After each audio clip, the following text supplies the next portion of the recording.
선조실록 74권 선조 29년 4월 26일 임술 첫 번째 기사 1596년 명만혁 24년 평안도 관찰사 윤승길이 치계하기를 우후 김종득이 만포진 가장으로 나갔는데 본월 9일 호인 2명이 강변에 이르러 왔기에 온 이유를 물으니 답하기를 노을가적의 차장 마신의 가정 동평고와 소울가적의 차장인 동모은륙의 가정 동랑조호 등이 강아지를 가지고 소금을 무역하는 일로 왔다고 하기에 그들로 하여금 강을 건너게 하였더니 호인이 말하기를 여상공이 건주에 이르렀는데 경도를 나와 도로 내려온다 하고 말하였다.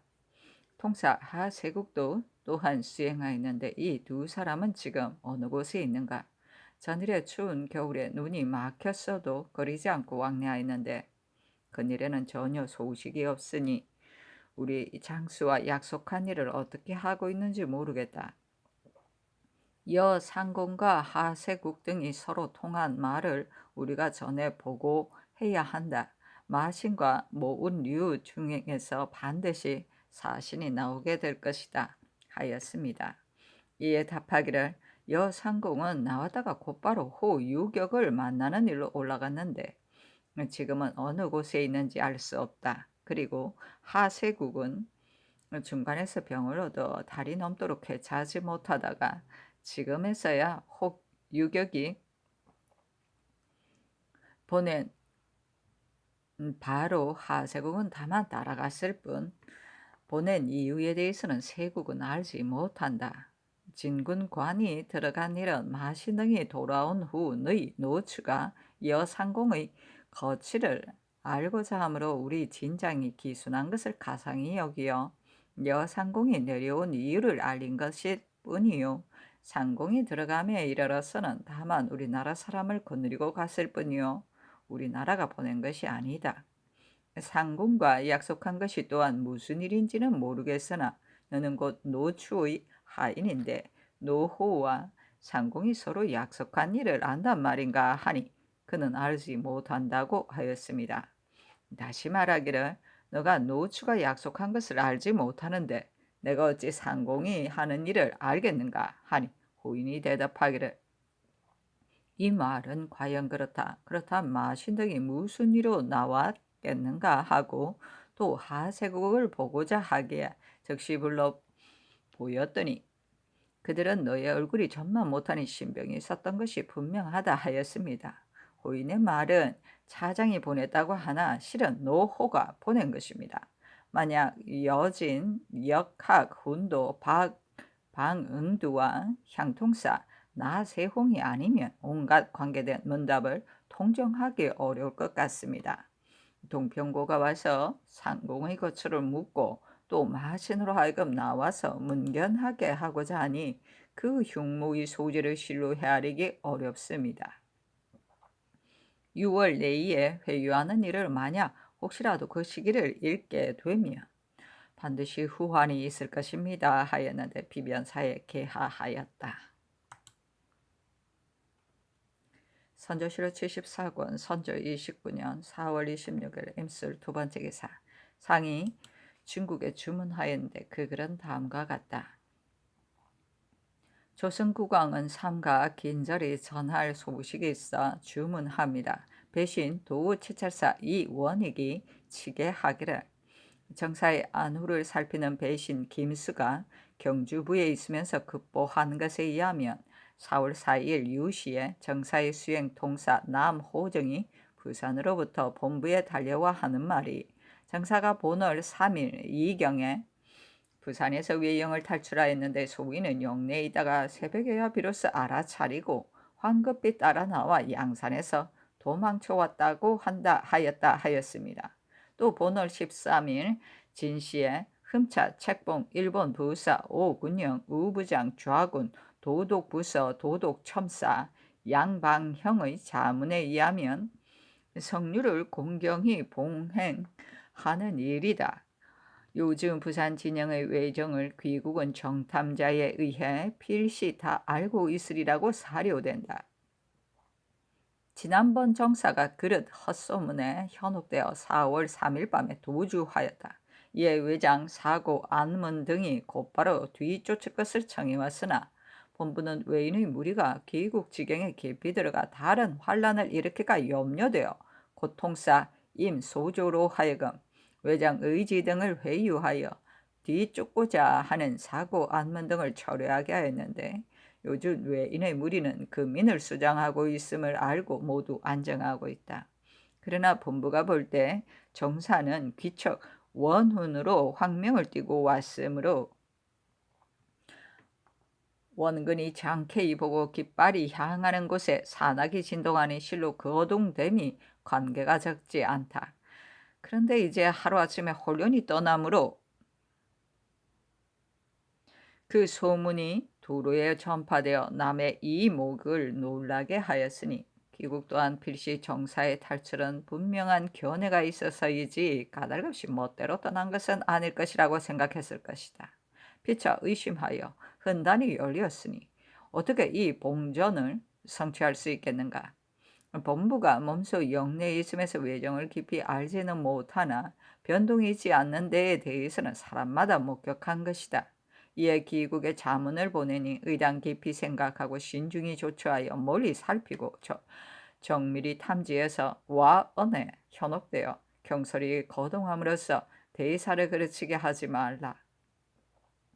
외누가 과연 변동할 것 같으면 마땅히 별도로 자문할 것이다. 이 때문에 자문을 보낸다 하였고, 또 이날 의정부의 장계에 의하면 부사의 수행 통사 박의금의 품첩에 정사가 새벽에 남몰래 도망갔으므로 소인이 즉시 부사의 처소에 가서 알렸다. 그러는 사이에 외추 평의지가 와서 안후를 살폈는데, 그는 부사의 아문 각 원역이 태연히 동하지 않는 것을 보고 그 관아의 사람들을 향하여 훌륭하다고 칭찬하였다. 외장, 사고, 안문 등이 300명의 외병을 대동하고 뒤쫓아 잡으려 하자 부사가 의지를 향하여 말하기를 추격을 감행한다 하더라도 따라 미치지 못할 것이요 한갓 지방을 동요시키게 될 뿐이다.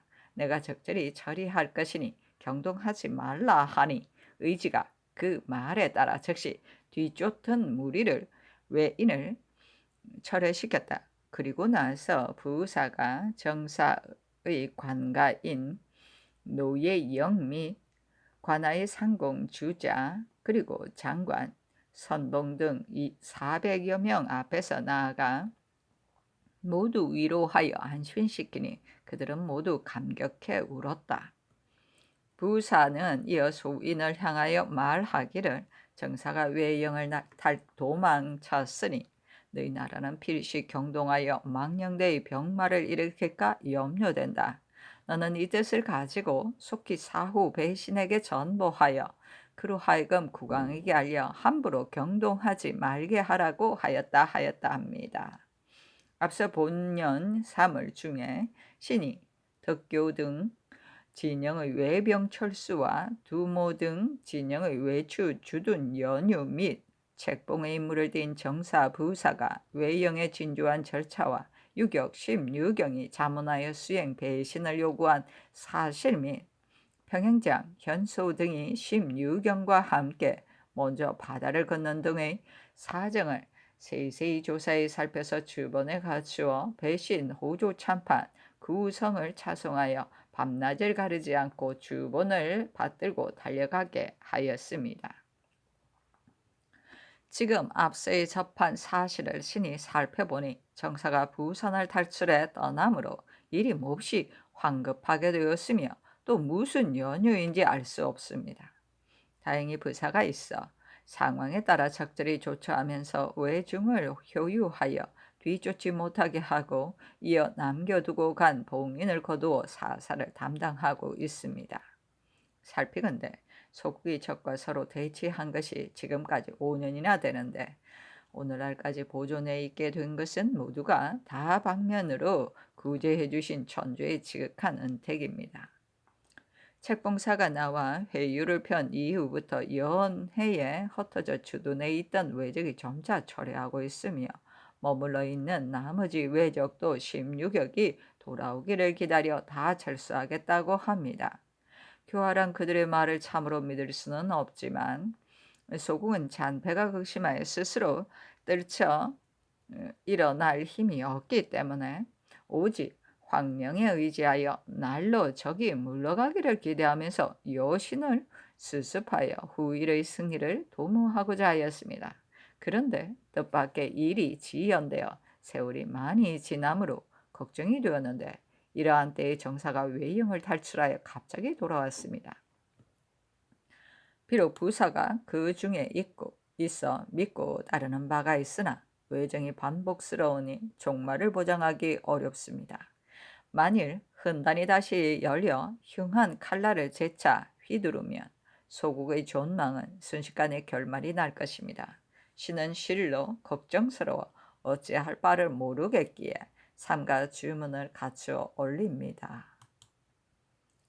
선조실록 74권 선조 29년 4월 27일 개해 첫 번째 기사. 경상도 관찰사 이용순이 치게하기를 병사 고언백의 보고에 조하수영 노계질치가 적중으로부터 탈출해온 자이다. 진고하기를 관백은 어린 아들 하나만 두었을 뿐이며 나이는 62세에서 3세로 몸이 잔약하여 별로 용건한 상태도 아닌데 중원을 침범한다고 말하면서 정병을 뽑고 군기를 제조하고 새 배와 화약을 만들어 날마다 달리고 포를 쏘며 창금을 쓰고 활을 쏘는 것을 일삼는다고 하였다. 외병 등은 병력을 고통스럽게 여겨 관백을 원망하는 자가 무수하다. 그들은 모두 말하기를 너희 나라는 어찌하여 배를 만들어 수전할 것을 꾀하지 않는가? 수전에 대해서는 일본을 100번 싸워도 이기지 못한다 하고 또 말하기를 상천사가 도주한 연유를 16격과 행장에게 통보하니 행장이 말하기를 강화가 이미 결정되어 다만 모시고 올 날만을 기다리는데 지금 도주하였으니 관백이 만약 이 사실을 들으면 수직 외자는 필시 중죄를 받을 것이며 만약 다시 이를 거론하게 되면 이를 완결할 기약이 없다. 천사가 도주하였다는 말을 숨겨 관백에게 알리지 않고 우선 부천사로 상천사를 삼고 부천사는 다른 중국인으로 삼아 모시고 와 피차 서로 편리한 방법을 강구하는 것만 못하겠다 하였는데 행장과 유격 등이 의논을 모아 결정한 후 정통한 소식을 가진 배를 금명일간에 내보내겠다고 한다. 또 관백이 영을 내리기를 천사가 들어올 때에 군사의 위의를 성대히 베풀라 하여 각도의 군병을 몽땅 뽑아 올리어 의갑을 엄중히 갖추고 4월 보름께 크게 습진 훈련을 한다 하였으며 또 말하기를 강화일이 비록 이루어졌으나 아군은 이 삼지는 부산, 김해 등지에 머물러 두지 않을 수 없다. 그러나 이 삼지만 머물러 두면 군세가 단약하여 조선이 토벌할 염려가 없지 않기 때문에 천사를 관백의 처세에 유치하여 영영 내보내지 않도록 하면 아군이 토벌되는 패단이 없을 것이다 하였습니다. 하였는데 비변사에 개하하였다. 선조실록 74권 선조 29년 4월 28일 갑자 첫 번째 기사. 도우체잘사 우이정 이원익이 치게 하였다. 부천사의 차비 통사 박의금의 보고에 의하면 상천사가 탈출한 후 부사가 신중히 진압하며 조처를 저기하게 하므로 외인의 무리가 단복하면서 서로 안정하고 있다. 다만 수직하는 몇 명의 외인 외에는 성문의 출입을 제한하여 반드시 노야의 조사를 거친 연후에 허락하니 이는 무방한 일이나 또한 기묘한 것은 아니다. 다만 대사가 지연되어 그 결말에 기약이 없어 안타까울 뿐이었는데 본월 14일에 행장이 통보해 오기를 대마도에 도착할 바람을 기다린다고 하였다. 20일 정오에 세 척의 배가 나오는 것을 바라보고 외인들이 모두 말하기를 이는 필시 행장이 나오는 것이다 하면서 의장, 유마 등 사인이 각각 큰 배와 작은 배 6 내지 7척을 타고 함께 항구에 나아가맞았는데 행장은 1, 2일 후에 도착한다고 하였다. 병조신 등이 매번 묻기를 이 노야는 지금 어디에 있는가? 혹시 근처에 있다고 들리는데 사실인가? 하기에 답하기를 이 노야는 주야로 달려서 벌써 왕경을 지났다고 하니 지금은 어디에 있는지 알 수 없다. 그러나 너희들은 이 노야를 물을 필요가 없다. 그가 비록 들어온들 장차 또한 어디에 쓰겠는가? 양 노야가 이미 주달하였으니 부득이 다시 조정의 뜻을 들어 처리할 것이다 하니 조신이 말하기를 상관의 말이 만약 그렇다면 안심하고 몇 달을 기다리겠다 하였다. 본월 20일 오후에 왕 중군의 품첩이 경성으로부터 내려왔다 하기에 즉시 들어가 노야에게 고하니 답하기를 자문을 가지고 간 양득이 13일에 왕경에 도착하여 친히 김판서 김수를 말한다. 말이 이 노야는 아직 당도하지 않았고 왕중군만 도착하였는데 왕중군이 말하기를 이 노야가 밤에 탈출했다는 소식을 듣고 즉시 뒤따라 달려왔으나 나도 이 노야가 탈출한 이유를 알 수 없다고 하더라는 것이다. 양득이 이어 그 이유와 곡절 및 이곳에 품첩한 실상을 자세히 말하니 김상서는 곧 그 뜻으로 전개하겠다고 하였다 한다.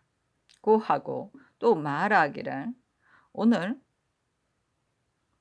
왕중군의 분첩에서 말한 바는 김판세의 말과 서로 같으므로 별로 밝힐 것이 없다. 또 다른 사람의 품첩을 접하니 이 노야는 다만 몇몇 사람들과 함께 16일에 비로소 왕성에 도착하여 머물고 있는데 소지의 뜬 물건은 모두 분실하고 맨몸으로 이곳에 있으면서 황망하여 계책을 세우지 못한다고 한다. 아무리 생각해 보아도 그 뜻을 알 수 없다. 근래 위급한 경보도 없고 또한 때로 좋은 소식이 있는데 그는 무슨 소견으로 무단히 도주하여 비웃음을 사고 황명을 모욕하는가? 너희가 보기에 내 행동이 어떠한가? 비록 죽더라도 피하지 않을 것인데 어찌 도주할 수 있겠는가? 그가 국왕을 볼 때 무슨 면목으로 대하겠는가? 너무도 수치스러운 일이다. 그러니 양산 언약에 이르러 먹을 것도 없고 잘 것도 없었다고 한다. 너희들이 그가 파주를 지날 때 보니 기상이 어떠하든가? 이것이 무슨 도리이며 이것이 무슨 채무란 말인가? 식견이 너무도 천박하다 하였다 합니다.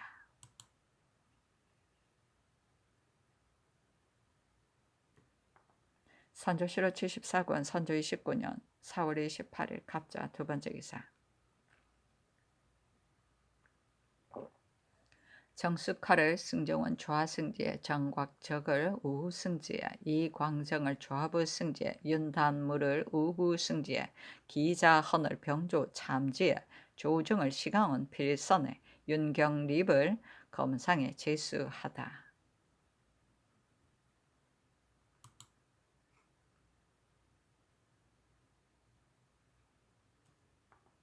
선조실록 74권 선조 29년 4월 29일 얼축 첫 번째 기사. 상이 성절표를 올리면서 비로소 풍악을 울렸다. 선조실록 74권 선조 29년 4월 29일 얼축 두 번째 기사. 상이 정원에 전교하였다. 오늘 건군이 후원에서 시사할 때 여러 사람이 외방으로 공문을 가지고 나감으로써 사환이 걱정된다. 만약 경장부응간하는 형세가 있을 것 같으면 병조로 하여금 잠작하여 의논해 아래게 하라. 선조실록 74권 선조 29년 4월 29일 얼축 세 번째 기사. 병조가 아래기를 금군을 출사시키는 일은 본조가 근자에 조금이나마 그 폐단을 개혁하려고 하여 출사처에 군사로 차견한 것이 이미 3분의 2가 됩니다. 다만 비변사가 출송하는 것이 계속되어 끊이지 않으니 자목 걱정입니다. 그러나 항상 개혁하려 하는데 또 이와 같은 전교를 내리셨으니 영리한 군사 100여 명을 선출하여 번갈아 남소에 수직하며 일시에 불시에 출사에 대비하게 하는 것이었다 하겠습니까? 하니 상이 따랐다. 선조실록 75권 선조 29년 5월 1일은 정묘 첫 번째 기사. 상이 정릉동 행궁에 있었다. 선조실록 75권 선조 29년 5월 1일은 정묘 두 번째 기사. 사관은 이 아래기를 봉산부령 이진은 종실 선정관으로서 말미를 받은 일이 없는데도 마음대로 외방에 나가서 거둥때에 여러 번 시위하지 않기까지 하였으니 국법을 두려워하지 않고 제멋대로 출입한 죄를 징계하지 않을 수 없습니다. 바직하도록 명하소서. 근래에 현재 사진하는 종실 가운데 간혹 외방에 출입하면서 여전히 농료를 받는 자가 있어 소문이 바다한데도 종부시가 전혀 바로잡지 않으니 하는 일 없이 자리에 있으면서 직분을 다하지 않는 것이 심합니다. 종부시의 관원도 추구하도록 명하소서 하니 상이 따랐다. 선조실록 75권 선조 29년 5월 1일은 정묘 세 번째 기사. 사무가 전에 아랜 색승지를 파직할 일을 아뢰고 또 아뢰기를 근래 형조가 모든 옥수에 대하여 전혀 밝게 살피지 않고 칼, 사슬, 형틀 따위에 관한 일을 모두 서리들에게 맡겨서 중죄인이 자주 달아나게 하니 지극히 한심합니다. 어제 본조의 계사를 보건대 죄인 근복이 공초를 받을 때에 칼을 풀고 달아났다 하니 여느 때에 단속이 엄하지 않았다는 것을 알만합니다. 사구에서도 이러하니 어떻게 억관이 죄수를 잃는 것을 꾸짖겠습니까? 직분을 다하지 않은 죄는 오로지 색낭청에게만 있지 않은데 당상인자가 곧 연유를 갖춰 대제하지 않고 범연히 낭청에게 죄를 돌렸으니 몹시 부당합니다. 색낭청은 바직하고 당상은 추구하소서. 고부군수 윤선정은 부임한 뒤로부터 정사를 하리에게 맡겨 모든 차역의 경중과 형옥의 수방에 관계되는 것이 다 간사한 하리의 손에서 나오게 하였으므로 백성들이 그 괴로움을 견디지 못합니다.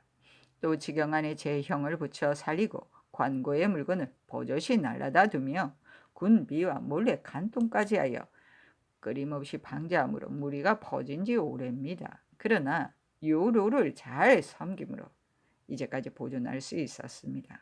이러한 사람은 하루도 벼슬에 있을 수 없으니 바직하도록 명하소서 하니 상이 이르기를 아랜대로 하라. 승진은 뜻을 두고 한 일이 아니니 바직까지 할 수는 없다 하였다. 선조실록 75권 선조 29년 5월 1일의 정묘 네 번째 기사. 비변사가 아뢰기를 요동의 자문을 보건대 급사중 대사형의 제본으로 말미암아 지혜 있고 청렴한 모사를 가려 교사 500명을 데리고 조선에 가서 저들을 대신하여 군사를 훈련하게 하려 하는데 그 나라에 사만의 굳센 군사가 있는지 관사를 두고 대신하여 훈련해 주기를 바라는지 거기에 드는 양식은 그 나라의 것으로 넉넉히 쓸만한지 모르겠다 하였습니다. 이 일은 기관이 중대한데 회답하는 사연을 아주 상세하게 해야 후회가 없을 것입니다. 대저 우리나라가 오늘날 온갖 계책이 난처한 까닭은 양식 한 가지 때문일 뿐이니 양식이 넉넉하다면 중국의 교사가 아니라도 스스로 군사를 모아 훈련할 수 있을 것입니다.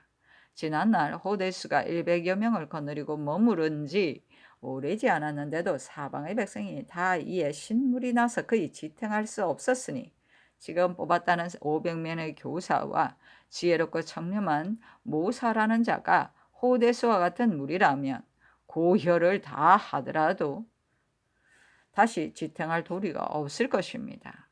또 유정은 왕래하는 장관 가운데서 가장 검소하고 아랫사람을 단속하는 데 능한데도 팔거의 군사를 주둔한 2년 동안에 세도의 군사를 훈련하는 데 비용만 번거로웠을 뿐 실효는 하나도 없었는데 이번이라고 어찌 그렇지 않겠습니까? 이는 지극히 어려운 일입니다.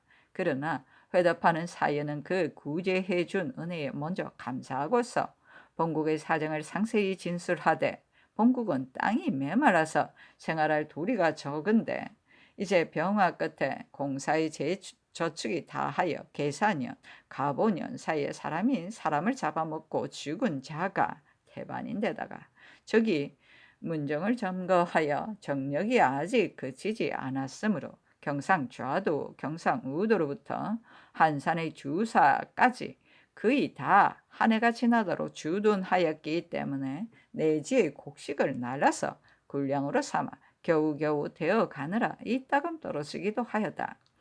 그러니 어찌 남은 저축이 있어 대군에게 공급할 수 있겠는가? 대저 우리나라는 서북 쪽에는 산이 많아 땅이 메마름으로 새입이 모자라고 전라, 경상, 충청, 세도만이 세량이 조금 넉넉하다. 그러나 지금은 경상도의 부세는 모두 방수하는 열진의 군사에게 주고 전라, 좌도의 부세는 반을 한산도 주사의 양식으로 들여보내며 전라, 우도와 충청도의 절반의 세만을 도성으로 조운하여 경비의 수요를 공급하므로 그 수가 조금일 뿐이다. 요리하는 방책으로 혹 소금을 고아 곡식을 사거나 벼슬을 팔아 쌀을 거두지만 모두 영세에 거두어 모으는 바가 한정이 있으니 참으로 계획할 방도를 모르겠다. 소방이 병화로 회신된 참상은 전례가 없는 것이었는데 5년 동안 버티느라 재력이 다하게 되었으니 실정을 중국에 죄다 아래어 그 차츠를 따르지 않을 수 없다. 군사로 말하면 평안도, 함경도는 서북의 뒤에 따라서 그 땅을 스스로 지키므로 다른 곳에 징발하기 어렵고 경상도, 전라도도 바야흐로 바닷가에 분포하여 왜구를 대비하며 이밖에 충청도, 경기도, 황해도, 강원도의 방수가 헐한 곳의 민정은 조금 징발하여 훈련 받을 수 있으나 그 수가 1, 2만에 지나지 않을 것이고 또한 먹을 것이 없어 걱정이다. 소방은 처음에 스스로 보존하지 못하여 천조의 동방을 돌보는 근심을 끼치고 또 병화를 입은 뒤에도 떨쳐 일어나지 못하여 줄곧 허덕거린다.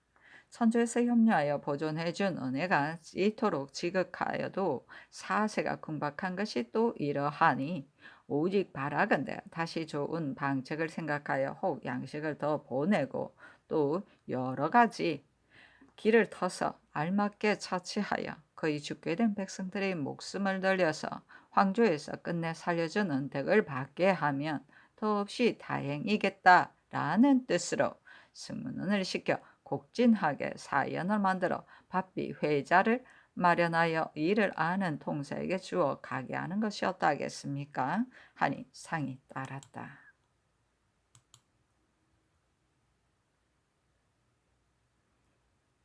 선조실록 75권 선조 29년 5월 1일 장묘 5번째 기사 예조가 아래기랄 충청 감사 이정암의 장계에 경기 전의 선왕의 수용을 당초에 아산현에 권안하였는데 이제 서울로 올려 보내어 태묘의 신례에 권안하였다가 국내가 평정되거든 의례에 따라 봉안하려 한다 하였는데 봉성 전의 수용도 태묘에 권안한 곳에 옮겨 모시는 것이 더욱 온당할 듯하므로 대신에게 의논하여 시행할 것으로 입계하여 윤호를 받았습니다. 이에 대신에게 의논하였더니 경기전의 수용을 오래도록 받아 모퉁이 잔패한 고을에 봉안해 두는 것은 지극히 미안하다. 그러나 집경전의 수용도 예 안에 봉안하였는데 당초에 각처에 나누어 봉안한 데에도 그 뜻이 있으니 태묘에 권안하는 것은 어떨런지 모르겠다. 다만 영정의 위아래 축을 꺾어 접었는데 지금도 여전히 싸맨 채로 봉안하였다고 하니 예조의 당상과 승지를 두 곳에 나누어 보내어 봉심한 뒤에 다시 의논하여 처치하는 것이 마땅하다 하였습니다. 감히 아래입니다 하니 상이 따랐다. 선조실록 75권 선조 29년 5월 1일 정묘 6번째 기사 훈련도감이 아래기라 중국 장수로서 병들어 죽은 문유는 그 조카 문계고가 너를 운송해 가고 노천상은 그의 형 노천륜을 너를 운송하여 돌아갈 것인데 낙총병이 신들에게 보낸 서첩에 길은 멀고 노자는 모자란다고 하였습니다. 문누 두 사람은 우리나라의 일에 마음을 다하다가 이 역에서 객사하여 친족이 와서 너를 호송하여 집으로 돌아가니 사정이 지극히 불쌍합니다. 전일에 왕대규 호여화에게는 후하게 대우하여 돌려보냈습니다. 이 사람들도 생사를 달리 볼 수는 없는데 그날 저녁에 문계고 등이 도감에 보낸 글의 내용도 그러합니다. 두 사람의 공로는 회자를 마련할 때에 상세히 서술에 알리고 그들이 남긴 물건도 홍유신 등에게 상세히 물어서 인문 하나를 만들어 주어 보내는 것이 무방하겠습니다. 이 서첩을 보면 그도 녹자를 간절히 바라는 것이니 문계고에게는 은 10량, 노천윤에게는 은 5냥을 예물에 포함하여 회사로 하여금 제급하여 위로해 보내게 하는 것이 어떠하겠습니까? 하니 전교하기를 아랜대로 하라. 다만 그 남긴 물건에 관한 일은 곡절이 어떠한 것인지 모르겠으나 인문 하나를 만들어주면 장차 여호 여화 등과 쟁송하게 될 것이니 이는 우리가 저들에게 쟁송의 꼬투리를 떠넘기는 것이 된다. 더구나 그 물건의 수는 죄다 믿을 수 없으니 반드시 잘 삼가서 해야 한다 하였다. 선조실록 75권 선조 29년 5월 1일 정묘 7번째 기사 상이 정원에 분부하였다. 나 총병에게 회첩하고 또 예단을 마련하여 문계고에게 주라. 나 총병은 우리나라에 공로가 있으므로 이렇게 하지 않을 수 없으니 정원은 살펴서 하라. 선조실록 75권 선조 29년 5월 1일 정묘 8번째 기사 접반사 호군 황신이 치게 하기를 그날 오후 소서 행장이 일본에서 돌아와 배에서 내리자 곧바로 아문에 와서 부천사를 만났는데 행장이 말하기를 내가 국도에 들어가 관백을 만나 두 노야의 성의를 말하였더니 관백이 듣고 매우 기뻐하여 곧 군령을 불사르고 군사를 철수할 것을 결정한 뒤에 낭고야에 이르렀으며 그곳에서 나올 때 이 노야가 나갔다는 말을 듣고 처음에는 그렇게 여기지 않았으나 일기도에 이르렀을 비로소 그것이 확실함을 듣고 도로 낭고야로 들어갔다. 나도 어찌할 바를 몰라서 16역과 상의하였는데 16역이 말하기를 그것은 또한 긴절하지 않다. 정천사는 나이가 어리고 술을 좋아하며 간사한 말을 믿어서 경동하게 되었을 뿐이다. 그러나 양야가 아직 있으니 잘 처리할 수 있을 것이다 하기에 내가 심야에게 청하기를 관백이 내 말을 믿지 않으니 반드시 노야가 정성 등을 데리고 들어가 관백을 만나서 그 곡절을 상세히 말해야 의혹을 풀 수 있을 것이다 하니 심야가 말하기를 내가 관백을 만나 그 연유를 갖추어 말하면 반드시 그를 기쁘게 할 것이니 당신은 부산에 가서 노야가 잘 처리하도록 여쭈기만 하라 하므로 내가 곧 나왔다 하였습니다. 또 말하기를 이것은 일본에도 없던 일인데 이 노야가 어째 그렇게 망동하게 되었는가 하니 노야가 말하기를 일본뿐이 아니라 천하만고에 어찌 이처럼 추한 일이 있겠는가. 간사한 말에 현혹되어 이런 망동을 한 것을 나도 말하였거니와 당신에게 말하기가 부끄럽다. 내가 이미 병부에 개첩을 보냈으니 자연 조정의 처치가 있을 것이다. 또 요즘 주본을 올릴 일이 있어 당신이 나오기를 고대하였다. 당신은 조금 쉬어야 할 터이니 와서 만나자 하였습니다. 하였는데 비변사에 개하하였다.